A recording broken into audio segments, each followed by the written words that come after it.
Ketika kali ketiga ditangkap oleh Abu Hurairah, maka dia bagi tahu, aku bagi tahu kepada kamu satu amalan yang kalau kamu buat, syaitan tak akan mendekati kepada kamu dan kamu akan dijaga. Apa itu? Kalau kamu hendak tidur, maka baca ayat kursi. Dengan demikian, syaitan sendiri memberitahukan bahwasanya ruang yang merupakan peluang bagi syaitan untuk ganggu kepada manusia kalau hendak tidur. Sebab dia beritahu, kalau kamu baca ayat kursi, maka syaitan tidak dekat. Artinya kalau tak baca ayat kursi, berdampingan dengan syaitan, didekati oleh syaitan. Faham dong? Ada yang nak tidur malam ini dengan syaitan? Baca ayat kursi. Jangan bagi ruang sedikit pun untuk mengganggu atau was-was kepada kita, karena dia adalah musuh. Kalau musuh bertanggung jawab mungkin masih elok lah bertanggung jawab. Ini musuh pun sudah musuh, kasih rosak, kasih tak bertanggung jawab pula. Faham dong? Hada berkenaan dengan hikmah daripada hadis yang diceritakan ini. Kemudian yang ketiga,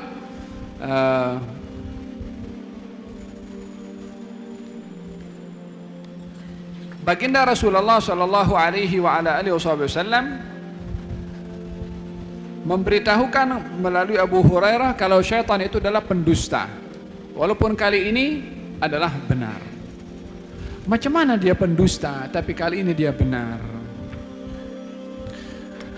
Allah bila mana ingin menghina makhluk yang dibenci oleh Allah, maka makhluk itu akan diperguna untuk menunjukkan sesuatu yang dia tak mau, yang dia tak suka, sebagai penghinaan Allah kepada makhluk itu. Fir'aun tak suka munculnya bayi Bani Israel yang menjadi sebab runtuhnya kekuasaannya. Di mana bayi itu terdidik dan dibela sampai dewasa? Di rumahnya Fir'aun. Abu Jahal ketika tak mahu agama Islam ini tersebar, dia duduk di pintu Mekah. Orang yang datang ingin pergi ke haji diingatkan oleh Abu Jahal, hai, nanti di dalam sana ada orang namanya Muhammad, dia gila, jangan kamu dengar kalau dia cakap. Orang yang datang, otaknya berjalan, ada orang namanya Muhammad, katanya gila. Yang mana satu ya? Aku nak dengar macam mana dia orang. Manusia punya sifat fudul, ingin tahu. Dia pergi tengok, dengar cakap Rasulullah masuk Islam. Siapa yang jadi sebab? Abu Jahal. Demikian orang itu bila mana dihina oleh Allah Subhanahu wa taala, salah satu sebab penghinaannya, apa yang dia tak nak, justru itu yang dilakukan oleh Allah Subhanahu wa taala untuk menghinakan kepada dirinya. Walihada dalam hadis Nabi sallallahu alaihi wasallam ketika menggambarkan tentang orang yang berada di padang Arafah, kemudian Nabi pergi ke Muzdalifah, kemudian Nabi tersenyum ketika keluar daripada kemah. Nabi tersenyum subuh di hari 10 Dzulhijjah, hari 10 Dzulhijjah. Kata sahabat, ya Rasulullah, aku nampak engkau tersenyum.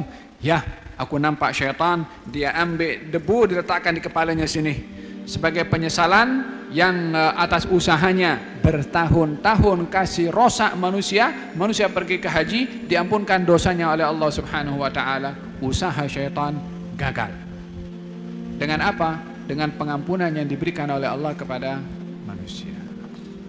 Fahim tom? Idan apa yang dilakukan oleh syaitan ketika memberitahukan kepada Abu Hurairah adalah penghinaan yang diberikan oleh Allah kepada si syaitan ini, sehingga memberitahukan perkara yang memudaratkan atau mengancam kepada dirinya. Orang yang pergi hendak tidur membaca ayat kursi tidak akan didekati oleh syaitan. Faham tom? Hada berkenaan dengan ayat al-kursi. Gerak.